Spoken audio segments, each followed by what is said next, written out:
Good morning, everyone. How's it going? I am Dave Ward, Creative Director and one of the partners here at CreateFuture. And thank you for coming along to another breakfast session. This morning, we're going to be talking about bravery, which is one of my favorite topics. And I have with me Don Smith, who I am going to introduce properly in a second. But before I do so, I'll give us a little bit of housekeeping and background. So the way it works, we've got a full hour. We'll have in the window, you'll have a Q&A window and you'll have a chat window. Please work away at them, put in some chat, get going with the group that we have. We usually get quite a good turnout for these.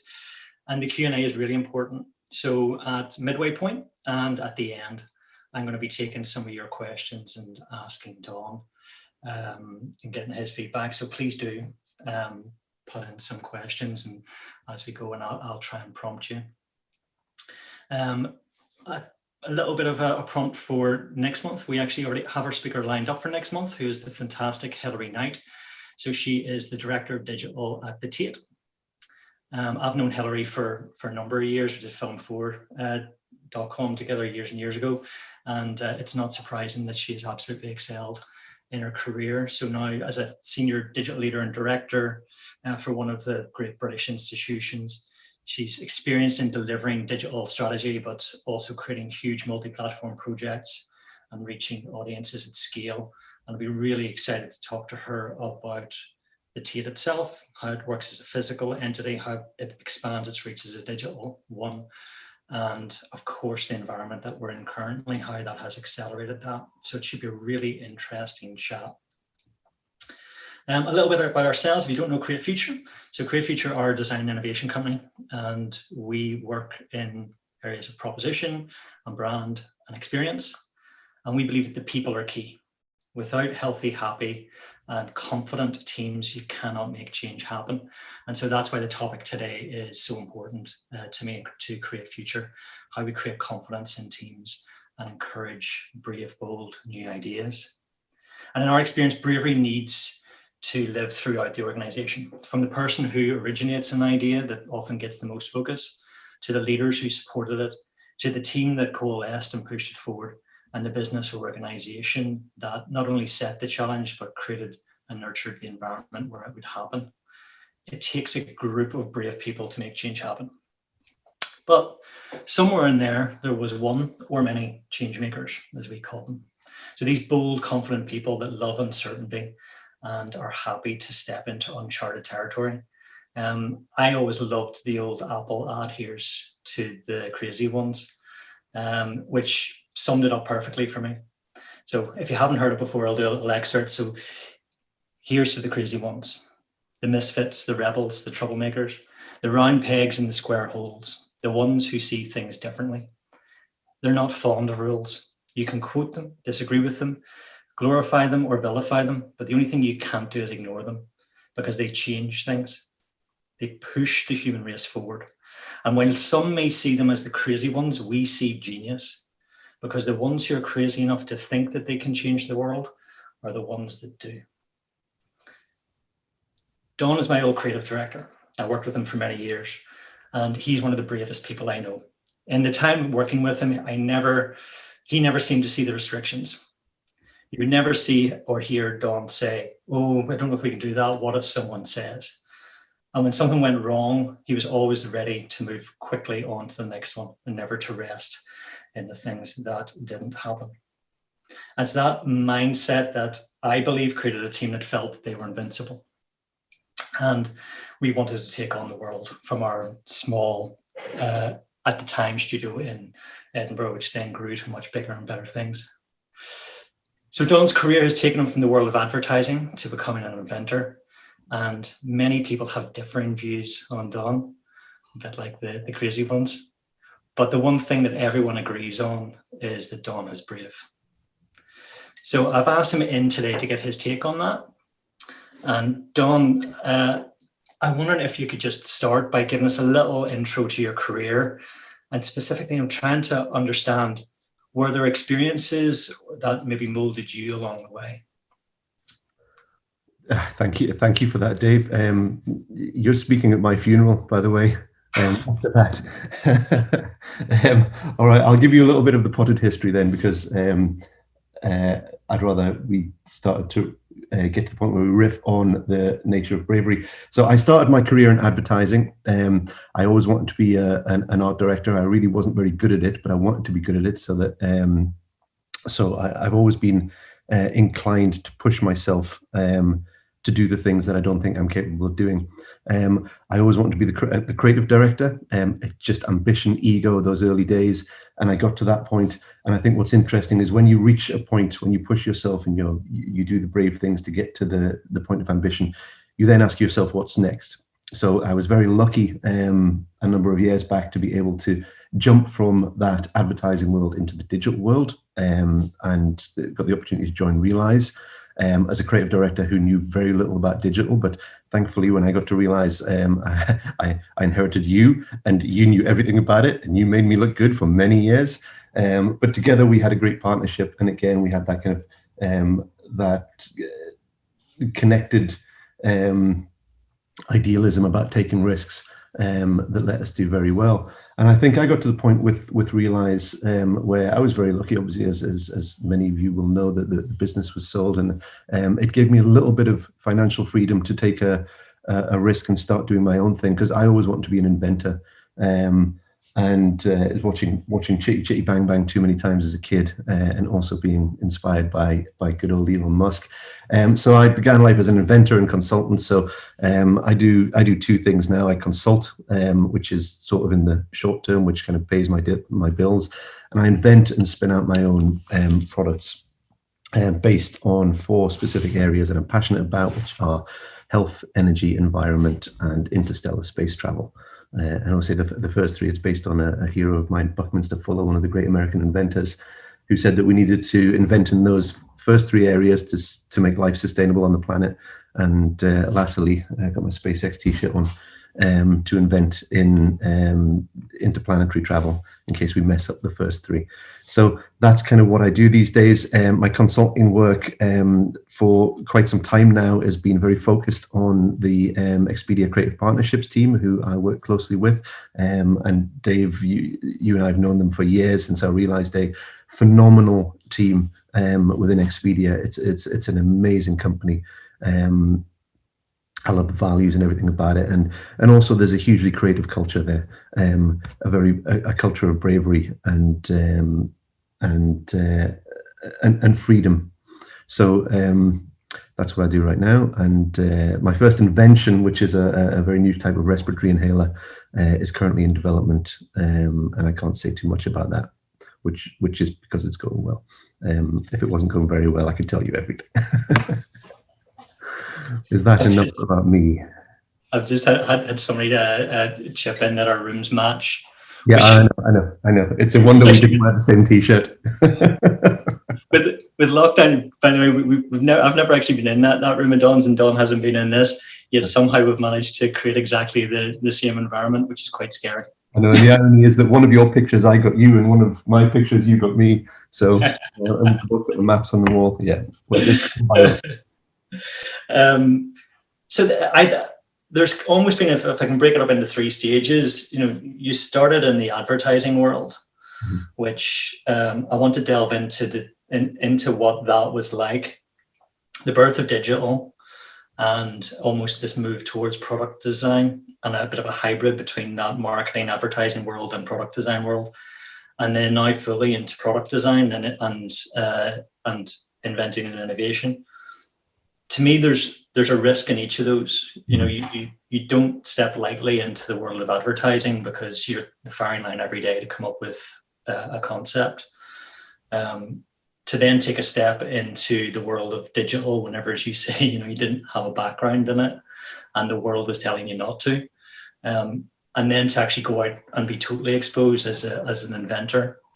Can you maybe just talk through those 3 stages in just a little bit more detail? What was it like in the world of advertising, and what is it about that advertising world that might have had, or did it have any impact or any formative view on what became bravery? Definitely. The early days, I was very lucky. I'm considerably older than I look, but I started out in advertising. It was still the golden era. There was still a good amount of money around so that you could afford to take risks. And as a junior creative in the early days, certainly in the Leaf Agency in the early days, the younger creatives were always allowed to shadow the more senior creative teams. So often you would have one brief being worked on by two teams, and the senior teams had grown to know what risks were viable to take, and the younger teams had no idea what risks were viable to take. And the wonder of that era was that we lived without fear. You lived with the fear of the creative director saying your work is dreadful, but you knew you were allowed to push it. So it was like an apprenticeship of sorts. It wasn't important that we were, as creatives in those early days, profitable, delivering, filling in our timesheets correctly so we were billable. There was enough slack in the system to allow us to do those brave things, and that's what made that company great. Certainly at the time, certainly in Scotland, it was very unique. So that freedom to test the water, to take those risks, to fail, because again, it comes back to taking risks is about risk mitigating. So it's okay to take risks as long as you mitigate. And I think one of the things that I'm a huge advocate of is understanding that creative people are not just inherently big risk takers, they're big risk mitigators. They take a number of risks and develop a number of ideas, but they're also very good at eliminating what doesn't work to get to the point of what does. Because the word creative can be a millstone around your neck. It usually says, I'm wild, off the wall, left field, which can be seen as positive qualities, but it also makes the assumption that you're not necessarily structured, process-driven, commercial, and actually I think the opposite is true. The great creatives of the world actually kind of manage to mitigate risk very well to the correct outputs of the brief or requirements of the brief. So I think advertising is a wonderful environment with which to learn to take risks, because you're being challenged to take those risks almost on a weekly basis as new briefs are circulated for new industries and new communications problems. Mm. It's the frequency of it. I don't want to take us down a different path, but do you think it's still the case? Do you think advertising is still a place where you can get your training? Well, it's interesting. Again, it's all about but it's all about the fragmented media world. We used to have, I guess, a simpler framework with which to tell the stories of the brands we worked in. We used to have more time in which to tell them. We used to have a more captive audience for the messages. So it's much harder to, I guess, truly originate when you have a much more limited time frame in which to engage with people. So it requires different mechanics. And I think I love the quote. I use it all the time when you were talking about the transition from one world to another, from kind of communications and advertising into product and service design. That quote: "We used to make people want things, now we make things people want." And it's the make bit in there which is the critical part, because it's the same creative process. It's just that you move it from a communications paradigm into a product paradigm or an experiential paradigm with the products online that you're delivering. So I think the same approach to creativity is important about risk taking. It's just that you're doing it in a slightly different for a slightly different reason. Yeah, and so if advertising as it was about a distillation down to the perfect line, the perfect billboard, the perfect image, as you move into digital, you start, as you say, turning into experience and into service. It's no longer about that singular line. It's about complexity. It's about somebody's experience. How was that transition, and what changed? Well, what changed fundamentally was the learning. I did have a sense that certainly in the early days of Realize, when I moved from advertising to digital, and it's only in retrospect that I'm aware of this, is that in digital, certainly in the early days of the web design stuff, we were developing the frameworks with which to present the communications concepts. And I think when we started at Realize, I was very conscious that that was what we were designing, frameworks to deliver communications rather than the communications themselves. So the question became, how can we be more creative with the framework to engage the audience even deeper with the content and the communication? And so I certainly think it was through our bravery, I say you, myself, Fiona Proudler, and many of the others at Realize, that we tried to expand the remit of what we did to both create innovative frameworks and innovative content to fill those frameworks. Mm-hmm. Yeah, I think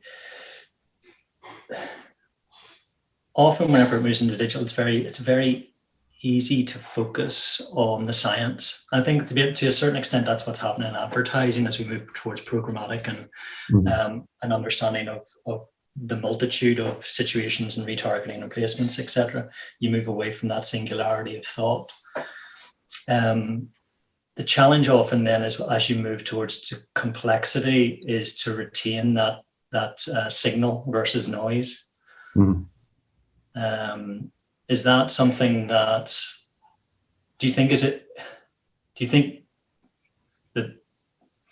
communication in that sense has changed? Do you think is everything becoming homogenous, or is it still a case of being able to cut through with the message? Well, I think that homogeneity happens as a result of the opposite of bravery. It's the follow the flock approach. So what you do is you find that there are a number of innovative organizations who will take a risk, and then there is a huge volume of others who will follow suit and do something similar, because everyone is looking for a formula that works. But to find a formula that works or works better, somebody has to take that risk to push themselves forward to prove that there is a better way. So there are leaders and followers, and inevitably there has to be more followers than leaders. So this is why everything looks the same, and then you get kind of one or two great things happening in the world. If everybody was pushing to innovate and trial new ideas, the world would be a chaotic place. So there's a requirement for both. You need the kind of the great pieces that stand out, but you also need the great mass of invisible waffle for those great pieces to stand out against.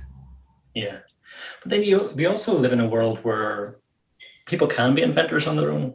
You know, there's always the idea that you really couldn't invent previously because you needed to have the financial backing or the machinery to make it happen. Yep. You know, you needed the factory. These days you don't need the factory. You know, you can quite quickly have a factory make your product and someone else distribute it.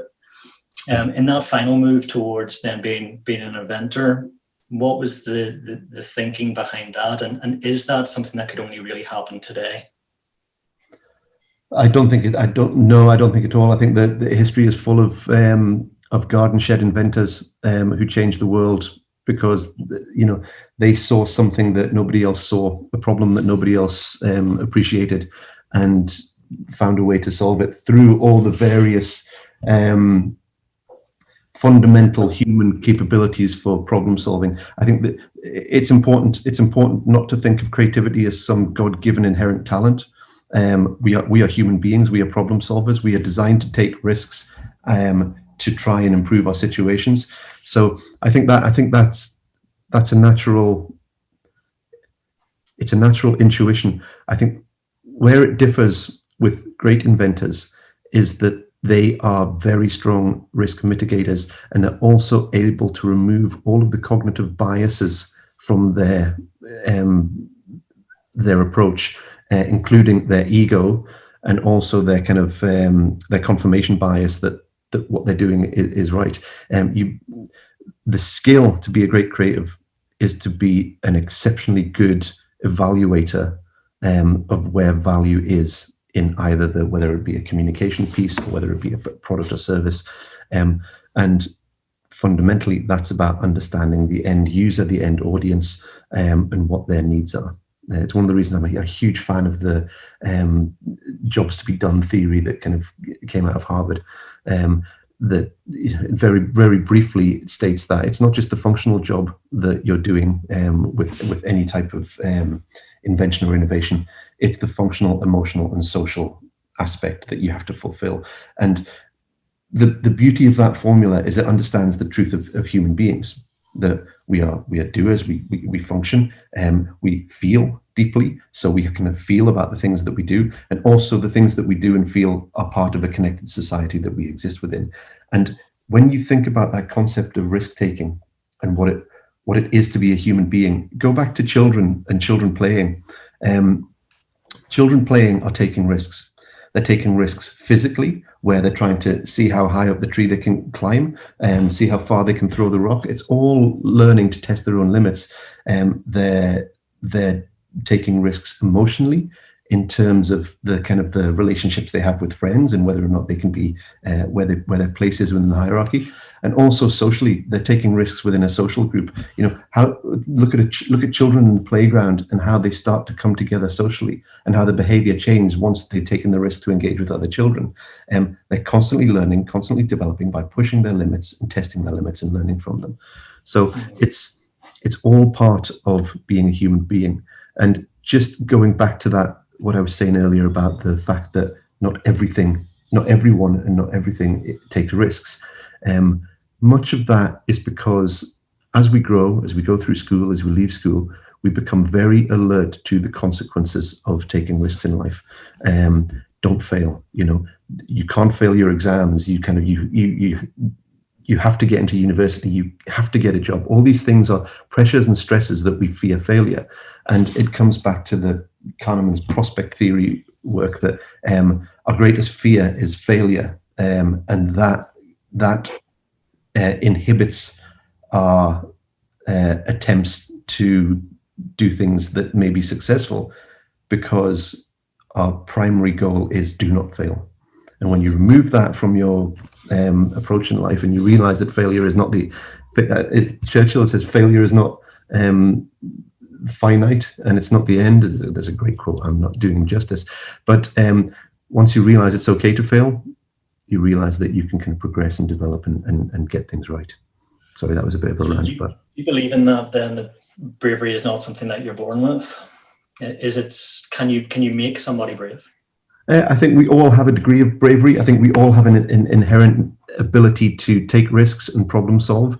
But there are certain innate psychological traits that some people are more risk averse and some people are more willing to take risks. And again, it's nature nurture. It depends on your environment growing up. It depends on your your parents, what you're genetically predisposed to. But I don't for 1 minute believe that anybody can't take risks, can't do what I or many others have done in the world. I have a question in from Jo Carter. So she says, I heard someone recently say that to keep yourself at the forefront of ever-changing technology, you have to relearn your craft every year. What resources do you use to enable this level of learning? Or what do you read? Where do you read and when? And again, that is a little bit about the personal development. Yeah. So, well, I think you and I are quite the same in that, is that we read all the time and we read everything. And the input is output. Creativity is just connecting concepts together to form new concepts.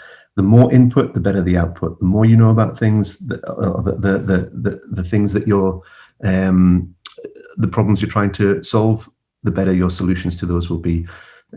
So I think we live in the greatest age, the internet. I'm developing another invention this year, and it all relates to engineering. And I go down rabbit holes. I end up kind of late at night learning about all manner of elements of physics and engineering and different technologies. We're able to do that. There's nothing you can't learn instantly. It's like the Matrix. just plug and play. Yeah, thanks, Joe, for that question. We've had a couple of questions coming in. Please keep putting them in, and I'll make time to ask them, and certainly leave at least 10 minutes at the end to try and get quite a few of them done. That idea of being interested, actually looking out into the world and just being curious and not being closed-minded, I think that's very important at the human level, at the singular level. I think whenever you move into teams, that's where it starts to become even more powerful. Yeah. So we need to have diverse teams, diverse culture, diverse backgrounds, ethnicity, sexuality. We need all of those together in order to come up with new ideas, because a little bit the way the brain works of making connections, that becomes amplified the more diverse those brains are. But if those brains don't work well together, then it doesn't work at all. It's a zero-sum game. The oft used analogy is the sports team. The sports team that pulls together wins the cup and wins the glory. That sense of pulling in the same direction. How do you create that sense of pulling in the same direction? How do you get a culture of bravery inside a single team? Well, fundamentally, it's by giving people that permission to do that. A certain lack of interference. That's one of the strengths I had as a creative director, was just letting people get on with it. And you could argue that was sort of like, there was often a complaint like, where is he? What's he? What's he doing? Well, I'm letting you get on with it because I trust you, and I give you permission to go and take the risks that you need to take to resolve the problem. But again, you're absolutely, I agree with you fully. It's all about that diversity and all about that open-mindedness. I'll use Expedia as an example. The creative partnerships team are a team who are in multiple locations around the world, such diverse backgrounds and ethnicities, a strong mix of every aspect of diversity.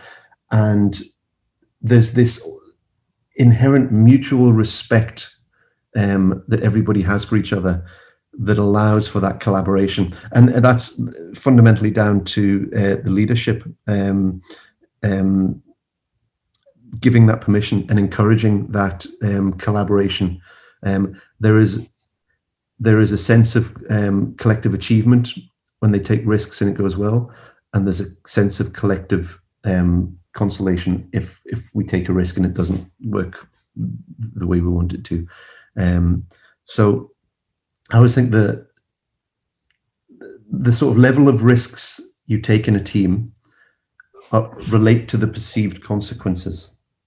Mm-hmm. If the team believes that they're going to get punished if things go wrong, the team won't take risks. If the team believes they're going to get, it's almost even worse in some ways. If the team believes they're going to get rewarded if things go right, then sometimes that's the wrong motivation too. But if the team has a fundamental core set of values and beliefs that they agree in, which are connected to the mission and vision of the company, and it's more long-term about what they're trying to collectively achieve rather than just the short-term need to turn a profit, then you will always see better risk-taking, the right type of risks-taking for long-term value. How do you think this tightest way to put this is titles? Inside a company, inside a team, people have a tendency to be put in boxes. Mm-hmm. The expectation of somebody within a team is it best way to put this? There's a difference between honing a craft and being T-shaped, having a broad sense of what you can and can't do. Yeah. What works best? Are you better taking a career going after honing your craft, or are you better being a little interested in ability of doing a little in everything? Well, I think I said this. I did a leaving speech when I left Realize, and I said that I've always had this sense that I work for myself. I don't work, I work with people, but I don't work for people. I sort of have my own sense of vision and goals of what I want to achieve, and I work towards that. And I think everybody should have their own sense of that. And if you do understand what your own pathway is, then all those things like titles and, pathways within specific companies are less important. But if you know what your own in your own career pathway is based on the values and the kind of the outcome you want for your own life, then you need to go and seek to work with people who have similar values and a similar approach, because then you're going to have a matched agenda, and then you're going to be going in the right direction together. It's when that doesn't happen that there are problems.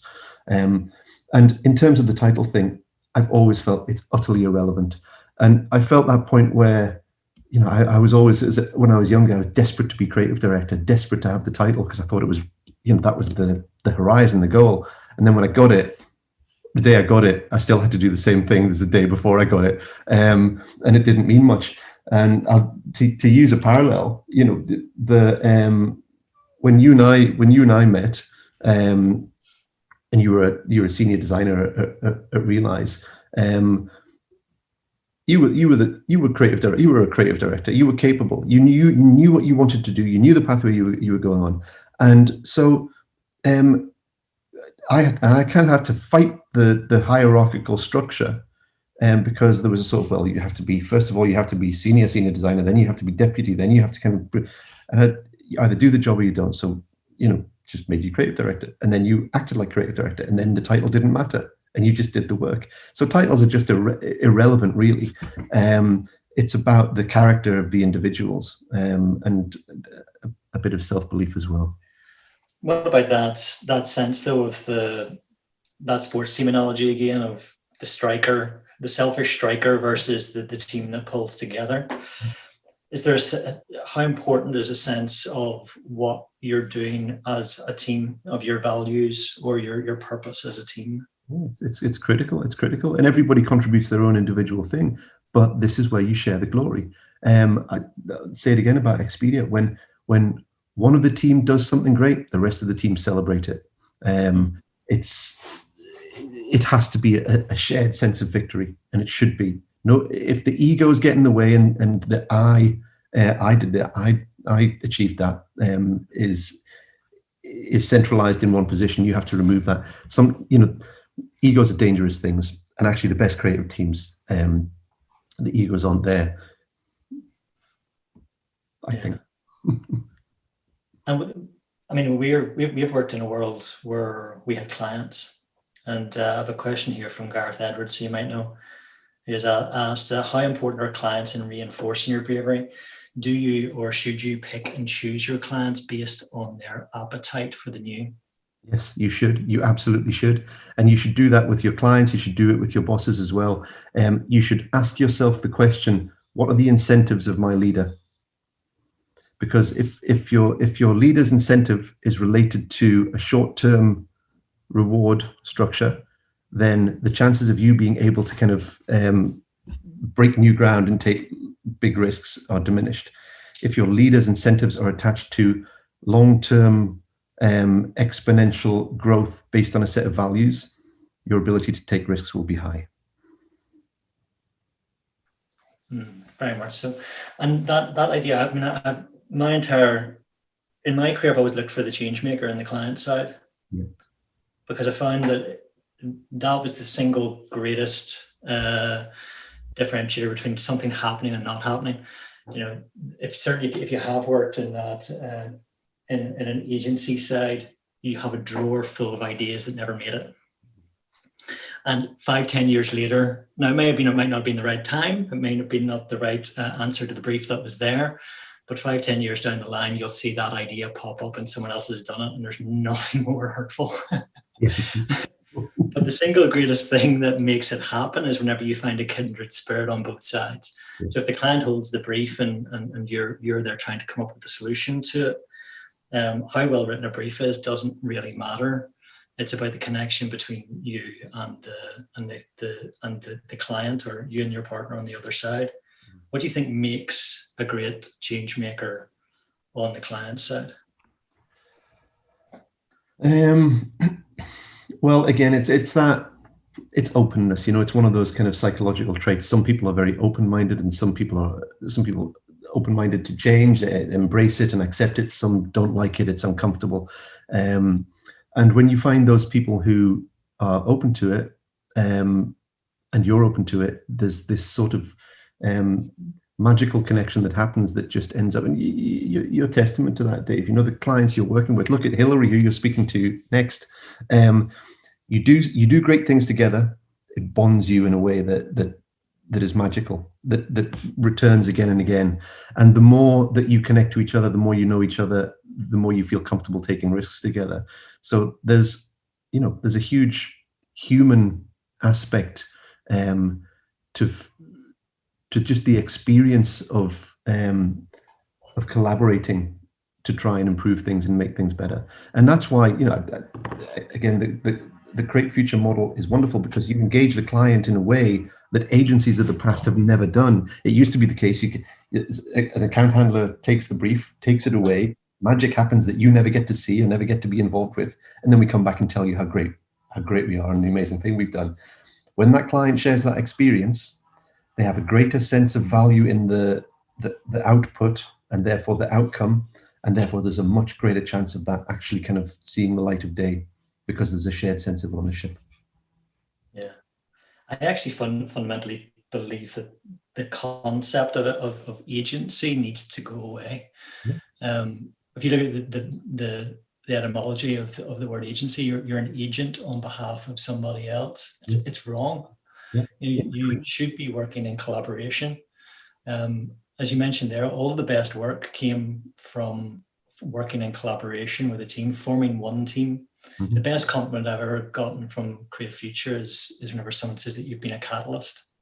Yeah. That idea that whenever the two came together, that there was a catalyzing effect, and something moved forward with a little more force than it did previously.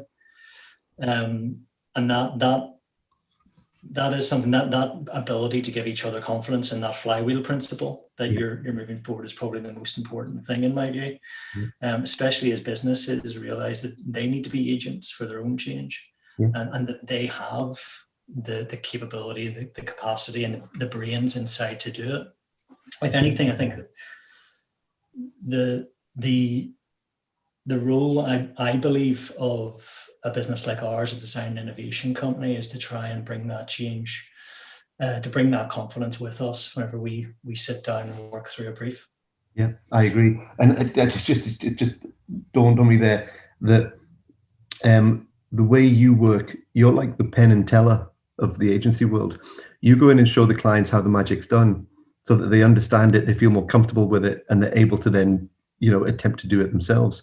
And that's a wonderful thing, because that's a great thing to facilitate. It's one of the reasons why more and more big companies are actually kind of embracing I don't like the word in-house, but they're doing their own innovation and creative work, whether it be on the product and communication. And they need to reach out for specialist assistance, but they don't have to fully outsource all of that as well. And it's hugely empowering, when the team internally owns the change that they're making. It motivates the entire organization. So the truth of organizations that stay ahead of the game. So let's unpack that a little bit. So businesses want to be innovative, and the pace of change, the acceleration of change, over the last 15 years of digital, but certainly in this time of pandemic, we've jumped forward another 10 years. It's hard. It's hard for existing companies, I think, more than somebody who's starting up new, because they perhaps have legacy. Yeah. What makes a consistently innovative company?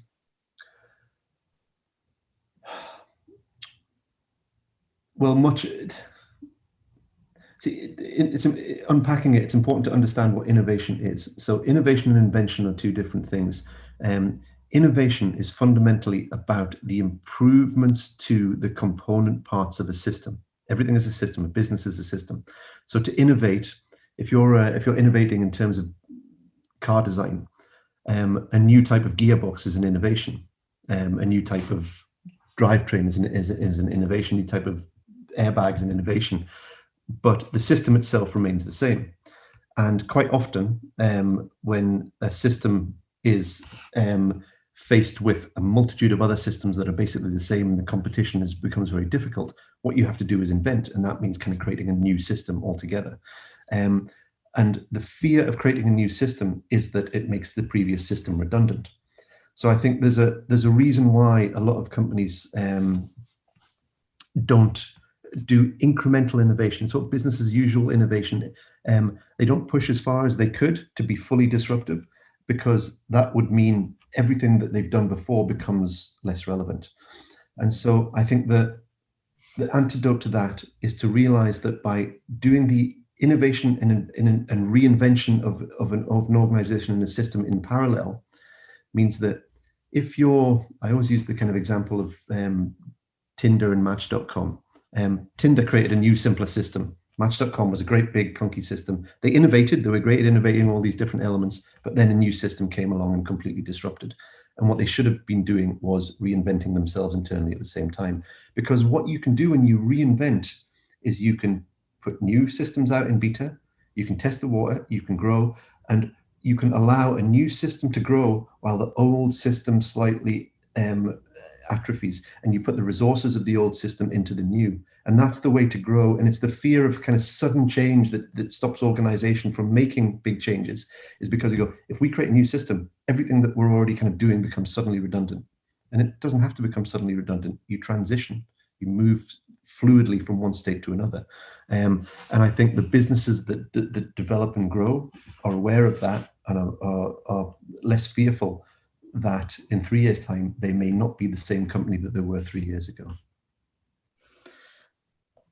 It used to be with brands that a brand had to be around for 20 years before it was considered a mark that should be revered, or a business that should be revered. That's sort of the benchmark. Yeah. Do you think has it changed? Do you think, are we going to see the cycle of companies growing and disappearing faster than in decades past?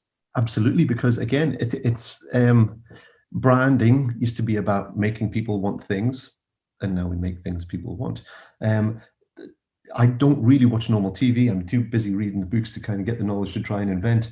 But when I turn on anybody's TV these days and I look at the ads, I've never heard of any of the brands. They're all predominantly all new brands in development, but they're brands that are attached to some sort of functional invention or innovation, which is of use to me in the new age. So again, I think that's the way creativity moves.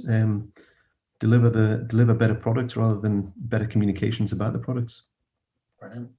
Well, that's a good sentiment for us to finish our chat on and take some questions. We've got 15 minutes left, so if you do have more questions, guys listening, please do chip in. Some of the ones we've got here are pretty great. We've one here from a Federica Bonfanti, I think her name is. Sounds familiar. Everyone talks about it, but very few people share their failures in our community. And it would be a pretty brave thing to do, but it feels like a taboo. So the question, I guess, is why do people not share their failures? Well, in some ways they don't matter so much. I mean, you can learn from failure. I think that's certainly a truth. But when you're moving at pace in the corporate world, I always hate the term wash up. Well, let's go back and kind of like criticize ourselves for what we've done. Well, what we've done or what we've done wrong. Well, I'd rather just praise ourselves, take the learnings rapidly and move forward. I don't know. It is good. It is good to be aware of your failures, but again, that's part of the risk mitigation stuff. You have multiple ideas, you evaluate very rapidly, and you choose the one that has the best application or the best chance of creating value. I think that it does touch on an electrified fence, though, which is in this innovation society that has been born over the last 10 years. The number of businesses or people that I would talk to who speak the language of fail fast, fail often, but aren't capable of it, is so systemic. It's so common. Do you think, is there something we can do to actually encourage the act of failing fast rather than the LinkedIn sharing of that idea? Yeah. You see, it's all about your ability to evaluate well. You don't have to fail. If you're very good at evaluating, understanding the nature of the problem you're trying to solve and the requirements of the solution, you don't have to fail. I think that fail fast thing comes from a culture, an investment culture. Yeah, I've done a lot of work with the startups at Edinburgh University lately, using a kind of an evaluation model to try and improve the rate of success of startups. The investment world looks at a ratio whereby they expect failure. They expect maybe 7 out of 10 businesses to fail. Now that's okay for an investment world, but for the individuals who started those businesses, failure was never an option. It was never their plan or their kind of their desired outcome. So if those people are trained better, become better risk mitigators, become better able to understand the solid process of problem solving and design thinking, then it reduces the chances of failure. Yeah, that's more important to me than trying to develop a fail fast culture. Brilliant. I have a great question here from the fantastic photographer Jody Mann, and she asks that when she often has clients that approach with a strong and deliberate intent on creating content that is risky or makes a statement, but this gets diluted down further as the concept is developed until all risk is eliminated, which is ultimately disappointing.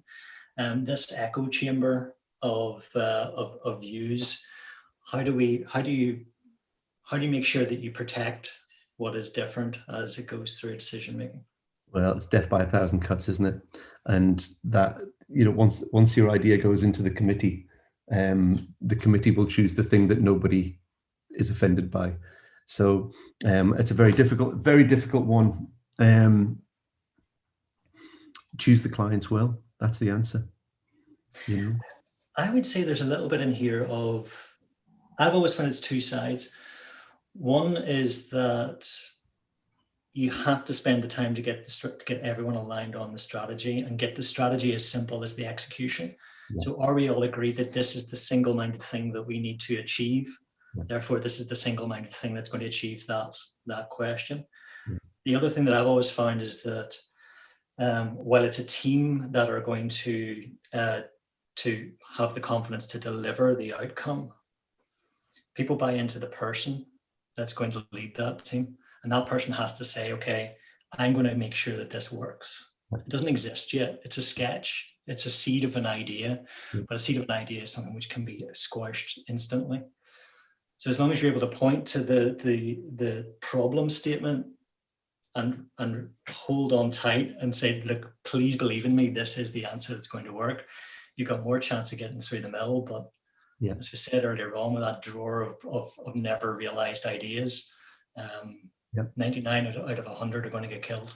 Sometimes you have to be disagreeable. It's another one of those psychological traits. There are agreeable people and disagreeable people tend to climb the ladder and get what they want more because they just damn well demand it. So and there's commercial risk with that, because if you say, well, I'm not doing the job unless you kind of put the version of the work I want out, there's risk associated. But I think most of the time people are flexible.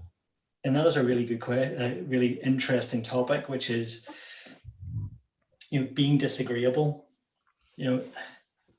I've met so many people through my life who went to the dark side, who thought that the only way to break through is to be disagreeable. Mm-hmm. And often creativity and innovation is perceived as arrogance. Yeah. One, why do you think that is? And two, is it necessary? Is a part of that necessary? Well, the part of it's necessary. It's that idea of ego, isn't it? Well, if you want to be a creative, you want to be an artist, then part of you wants attention and exposure and to be seen. And I think you've got to be very aware of that in yourself. But as I think, we've all been through it. Once you get over that, that's sort of might be like that in your youth, but then you start to realize that you have values and a certain desire to try and improve and change the world for the better as a result of your creativity. Mhm. Once that becomes your motivation and you can kind of express that well and people buy into that, then you're taken much more seriously and you don't have to fight as hard. Yeah. I've sort of started to rail against the being called the term creative. So whenever somebody often says, "Oh, that you're creative," there seems to be a mental attachment that creativity is something which somebody is born with, rather than something which happens over time. And I always believe that, there's the 10,000 hours principle. Somebody that can play the piano, they weren't born playing the piano. They spent the time and they hit the wrong notes enough times that they finally got there. It's the ability to stay the course. But in that move from being a creative to being a designer, and the difference between applied design and the difference of design as a method of solving problems, we have this broadening out of what it means to be creatively minded. If you carry on with this thread, as we see AI and we see machines coming in that are replacing anything that can be described. So if you can describe something that can be done by a computer, and the last thing that should be able to be done by humans would fall under the banner of creative. Mm-hmm. So the lines are becoming very, very blurred. Mm-hmm. Yeah. Josh Ward has written a question that I think sums this up or brings it back home in quite an interesting way. So you call yourself an inventor. What do you see as the real difference between being an inventor as opposed to a designer or an engineer? And this comes back to our titles. Very, very little. It's more about the notion of invention versus innovation that I mentioned earlier. I like to create new systems. I like to kind of try and find a better way than the existing system. And I believe there always is. This is the important thing. If you don't believe there is a better system, you don't make progress. And the evolution of humans and our ability to eventually become sustainable relies on us finding better systems. We have to find better systems than fossil fuels. We have to find better systems than the agricultural approaches that we have right now. So there is a requirement to invent better systems, and that's fundamentally my motivation. What do I use to be an inventor? All of the creative design, thinking processes that I have, that we all have, that we're all inherently born with, and I hone them as best as I can to be good at it. And Robin Neely asked the question, how important is self-confidence as a creative? And I think it's a really important question. Very important. For much of my life, I would have called myself an introvert. I wasn't the guy to stand up at the top of the hall and talk. Yeah. But often that's the mindset of whenever people are potentially self-limiting. Yeah. How important do you think self-confidence is to being brave, to being a creative, or to being an innovator? But it is worthless without competence. Competence always beats confidence. But actually, the more competent you become, the more confident you become. And I'm sure that's the same. I was the same. I mean, you're quite introverted. I am too. I up until about my mid-30s, I couldn't pitch to save my life. I fell apart. I couldn't speak in a pitch. But it's only because I got better at what I did. I became relatively competent. What I was delivering was actually starting to work well, and I believed in that. And then that gave me the confidence. It's important to remember, though, that when it comes to creative things, you can never be fully confident because you're developing things that haven't been developed before.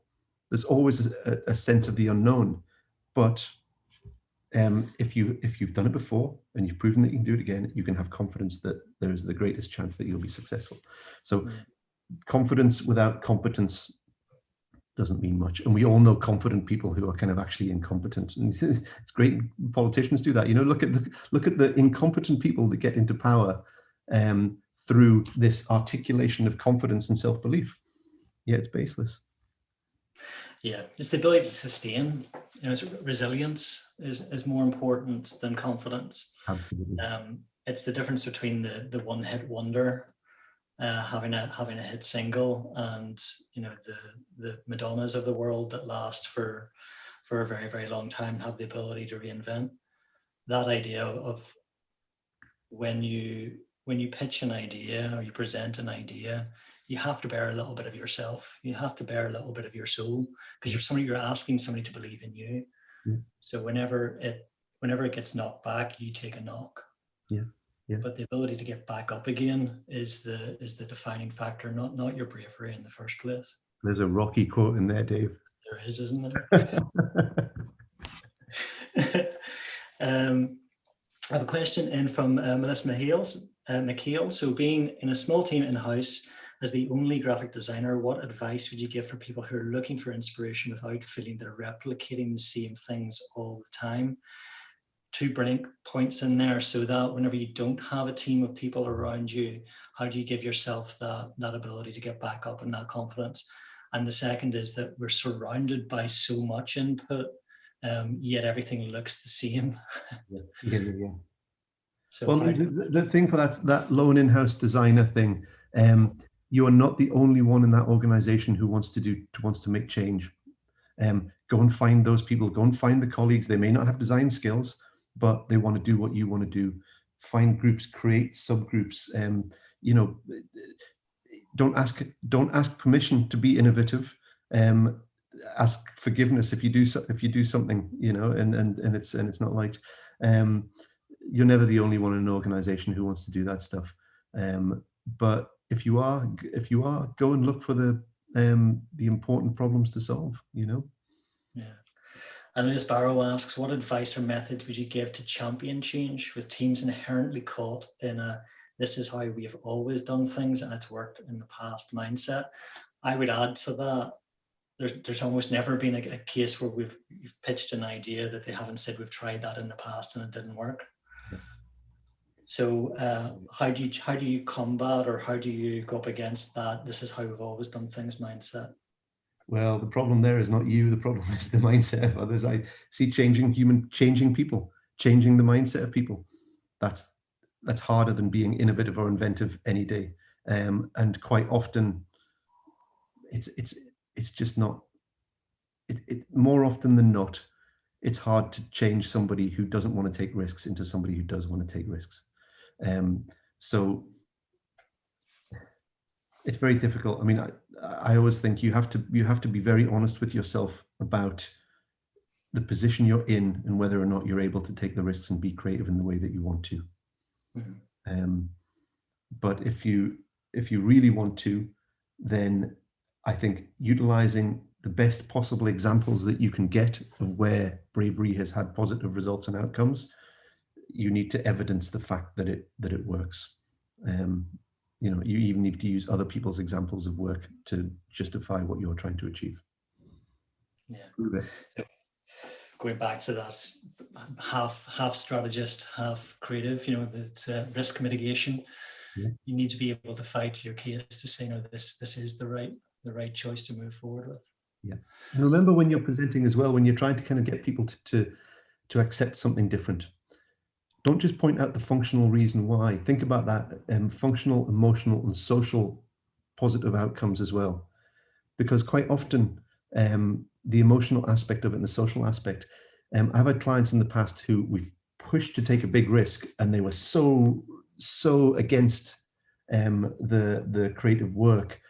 And then it happens, it's successful, there's awards and plaudits, and they take on that glory, but they don't care so much about the fact that it was it's made a lot of profit. It's usually the social aspect of the respect that comes as a result of taking those risks.